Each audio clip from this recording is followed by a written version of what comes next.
Hello students, welcome back again to my channel जीसे study मित्रा। देखिए बच्चे, लास्ट वीडियो में हमने कुछ टाइप्स ऑफ रिएक्शंस के बारे में बात करी थी। Combination reaction, decomposition reaction, exothermic और एंडोथर्मिक रिएक्शन हमने आपको एक्सप्लेन किया था। अब बेटा हम बात करेंगे इस वीडियो में कुछ रिमेनिंग जो पोर्शंस हमारे हैं, कुछ जो रिएक्शंस रह गई हैं उनके बारे में बात करेंगे। और वो क्या क्या है देखो बेटा। पहले तो बेटा हम यहाँ बात करेंगे डिस्प्लेसमेंट रिएक्शन के बारे में कि डिस्प्लेसमेंट रिएक्शन एक्चुअल में होता क्या है, उसके कुछ एग्जांपल्स पढ़ेंगे।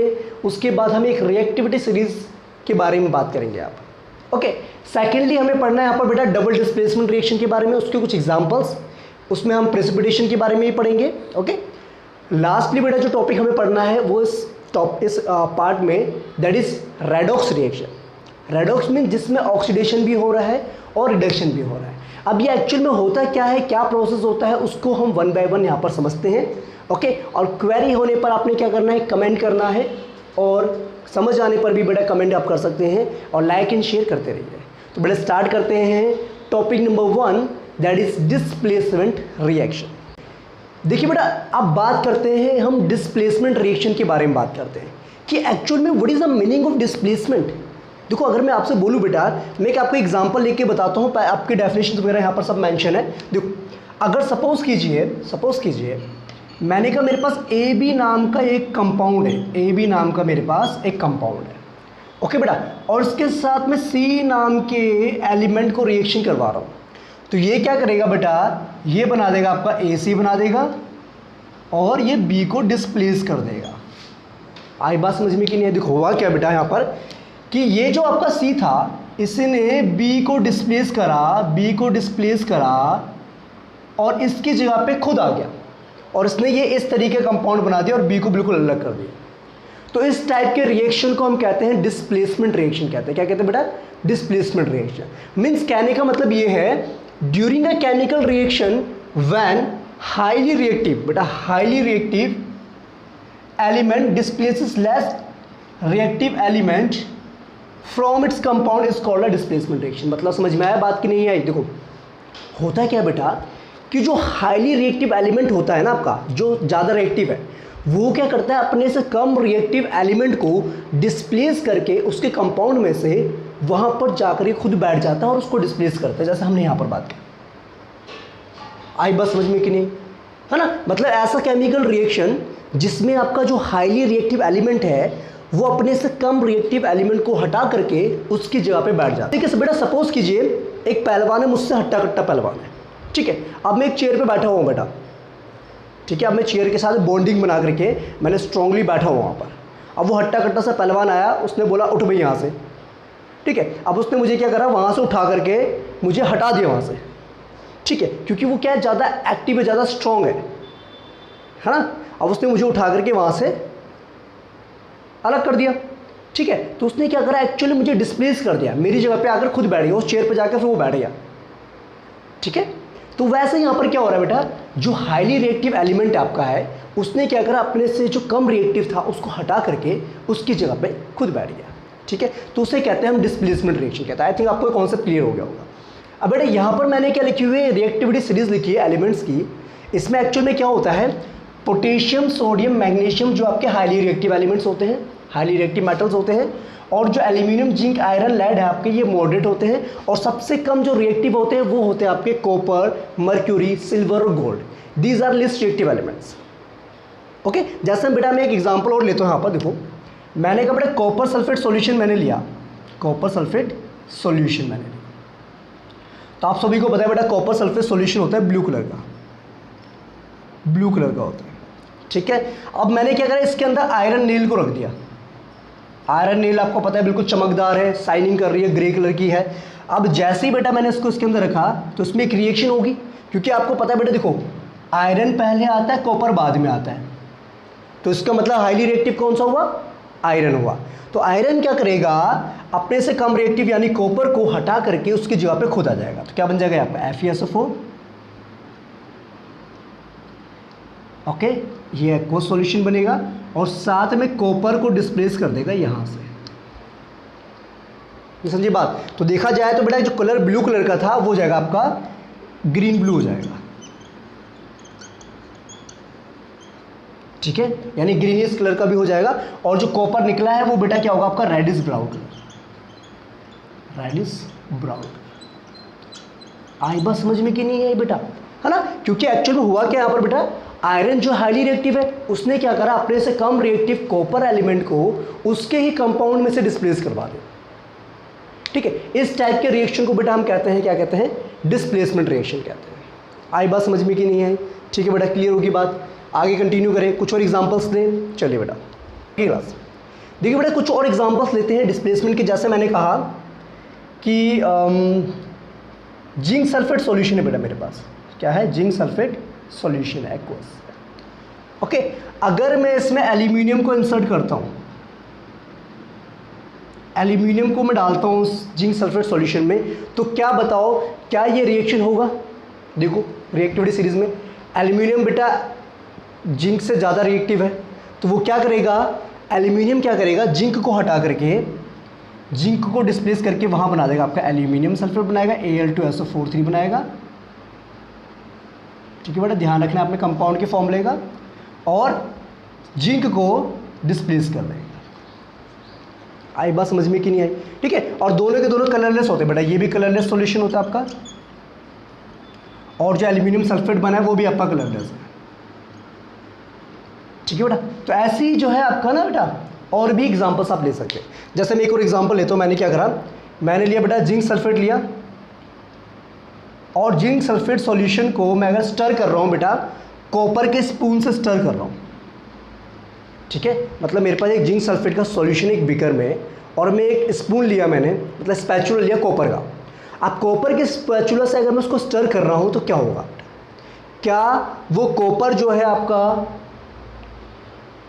क्या कहते हैं, डिस्प्लेस कर देगा जिंक को? नहीं कर पाएगा ना बेटा, क्योंकि आपको पता है कॉपर क्या लिस्ट रिएक्टिव है। तो क्या होगा यहाँ पर, नो रिएक्शन, नो रिएक्शन।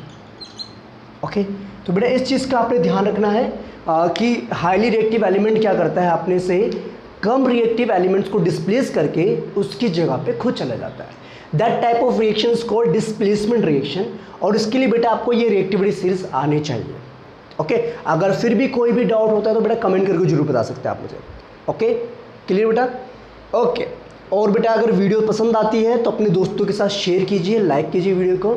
मिलते हैं बेटा, ओके ठीक है, okay let's continue that. I hope बेटा आपको डिस्प्लेसमेंट रिएक्शन का कॉन्सेप्ट क्लियर हो गया होगा।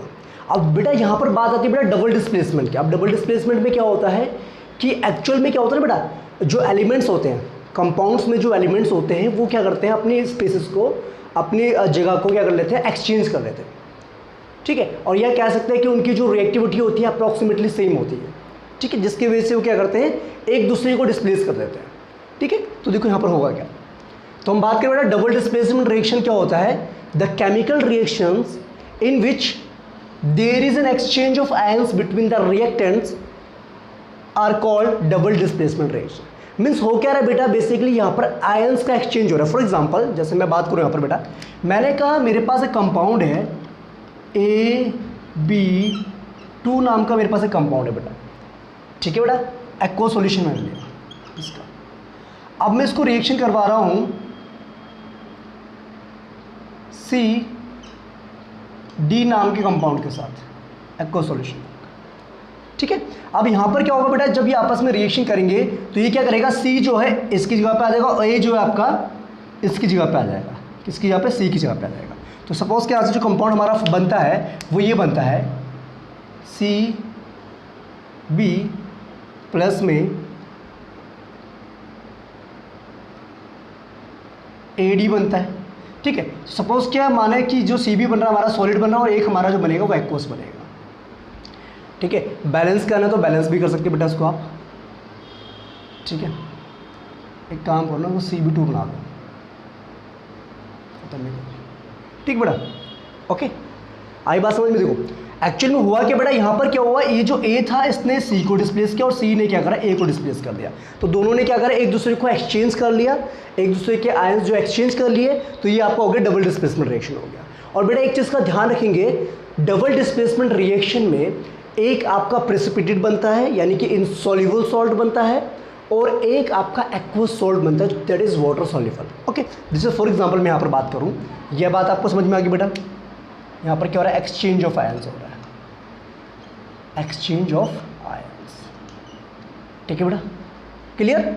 ये समझाने के लिए बेटा सिर्फ आपको। ओके, अब कुछ एग्जांपल्स लेते हैं बेटा। एग्जांपल्स की बात करें, लेट्स टेक सम एग्जांपल्स। देखिए बेटा, एक एग्जांपल आपका है, जैसे सोडियम सल्फेट को हम क्या कर रहे हैं, मेरे पास एक एग्जांपल है, मैंने कहा सोडियम सल्फेट है, Na2SO4 एक्वस सॉल्यूशन मैंने लिया इसका। क्या है बेटा आपका, सोडियम सल्फेट है। अब इसको मैं रिएक्शन करवा रहा हूँ बैरियम क्लोराइड के साथ, बैरियम क्लोराइड के सॉल्यूशन के साथ। तो ये बेटा आपस में क्या करेंगे, एक दूसरे के आयंस को एक्सचेंज करेंगे। सोडियम आपका यहाँ जाएगा और बैरियम आपका यहाँ जाएगा। ठीक है, तो यहाँ पर होगा क्या, ये बनेगा आपका बैरियम सल्फेट BaSO4, जो कि सॉलिड फॉर्म में रेजिड्यू बनेगा, वाइट कलर के प्रेसिपिटेशन बनेगा, और साथ में बनेगा हमारा NaCl, जो कि एक्वस फॉर्म में रहेगा। ठीक है बेटा, 2NaCl लिखेंगे, इसको बैलेंस कर दिया हमने इसको। ठीक है, और यहाँ पर जो बेसिकली बेटा ये बना है ना, ये बेसिकली आपका वाइट कलर का वाइट इनसॉल्युबल सॉल्ट बनेगा, जो वाटर में इनसॉल्युबल होगा। ठीक है, और इसको हम कहते हैं, क्या कहते हैं बेटा, this is called the precipitate. Okay, that's why this reaction is also called precipitation reaction. Okay बेटा, बात समझ में आ रही है? ठीक है, ऐसी रिएक्शन जिसमें बेटा जब दो कंपाउंड्स का आपस में हम रिएक्शन करवा रहे हैं, तो उसमें क्या होता है, एक इनसॉल्युबल सॉल्ट फॉर्मेशन होता है। ठीक है, तो उस रिएक्शन को हम प्रेसिपिटेशन रिएक्शन कहते हैं। तो यहाँ पर बेटा हो क्या रहा है, एक्चुअल में डबल डिस्प्लेसमेंट रिएक्शन में एक्सचेंज ऑफ आयंस हो रहे हैं, और एक्सचेंज ऑफ आयंस की वजह से एक जो आपका सॉलिड सब्सटेंस फॉर्मेशन होता है, या आपका इनसॉल्युबल सॉल्ट फॉर्मेशन होता है, that type of reaction is called precipitation reaction. तो आई थिंक आपको एक कॉन्सेप्ट क्लियर हो गया होगा। देख लीजिए बेटा, कोई कन्फ्यूजन हो तो बताइए। नहीं, चलिए अब देखिए बेटा, 2-3 एग्जांपल्स और लेते हैं हम यहाँ पर, तो आपको और जो है यहाँ पर कॉन्सेप्ट क्लियर हो जाएगा। देखिए ये वाला आई थिंक क्लियर हो गया आपको, इसको इरेज कर दे बेटा। चलिए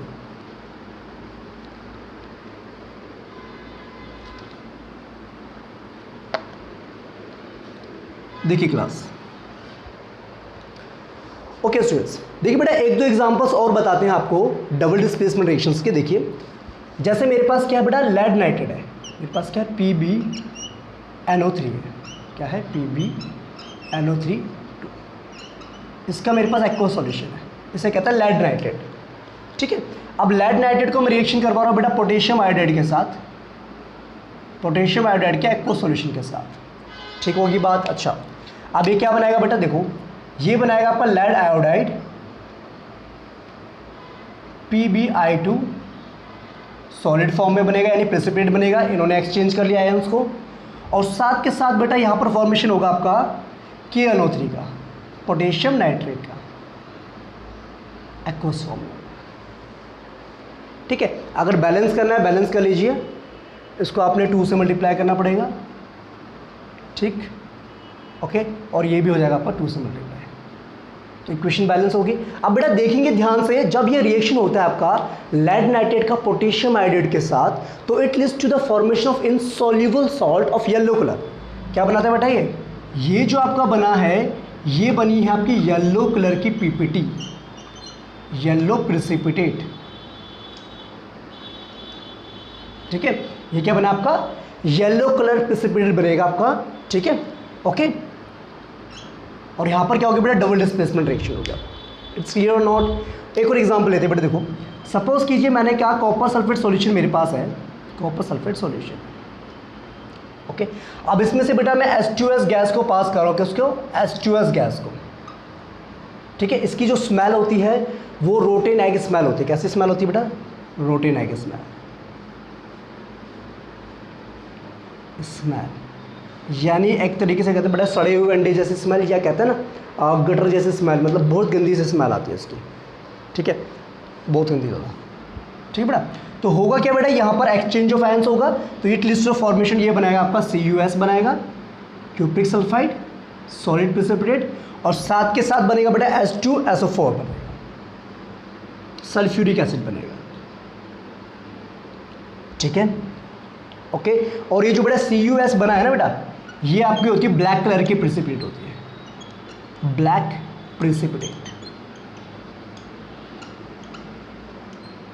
ठीक है, ओके, बात समझ में आई बेटा कि नहीं? क्लियर? हाँ, ये क्या बेटा आपका क्यूप्रिक सल्फाइड है। क्या ये? Cupric sulphide. ओके, और ये आपको पता ही कॉपर सल्फेट, ये आपकी क्या है H2S हाइड्रोजन सल्फाइड आपके पास। ठीक है, बात समझ में आ गई बेटा? तो ये थे बेटा कुछ डबल डिस्प्लेसमेंट के रिएक्शन, ओके, जो आपको पता होने चाहिए, और भी आप हो सकते हैं एग्जांपल्स के। ठीक है, बात समझ में आ गई? बड़े एक चीज़ का ध्यान रखना है, डबल डिस्प्लेसमेंट में क्या होता है, एक्सचेंज ऑफ आयंस होता है ना। मतलब कह सकते हैं कि एलिमेंट की जो रिएक्टिविटी होती है वो लगभग सेम होती है यहाँ पर।